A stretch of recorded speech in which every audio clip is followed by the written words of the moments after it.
Predstavte si tú romantickú kávičku s vašimi priesadami.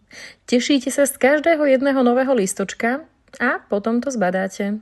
Áno, aj u nás sa bohužiaľ vyskytujú smutivky, ale mám pre vás recept, ako sa ich zbavíte.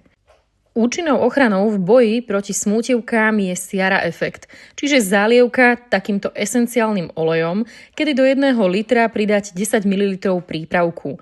Rastliny následne zalievate zhruba každých 7 dní. Pozor, neprilievajte ich a mimo tejto zálievky, ak to nie je potrebné, rastlinky už nepolievajte. A ešte jedna vec. Myslíte na to, že tak ako pri Rog efekte, tak aj pri tomto olejovom prípravku vám odporúčam používať vlažnú vodu, aby sa nám všetko krásne prepojilo. No a samozrejme, táto vlažná voda bude pre rastliny tiež oveľa lepšia, ako keby ste mali použiť vodu veľmi studenú. Takúto zálievku môžete opakovať zhruba každých 7 dní až dovtedy, pokým sa mušky z vašich bytov nestratia. No a používam ju nielen na priesady aktuálne, ale aj na izbové rastliny, napríklad aj na to epipremnum za mnou.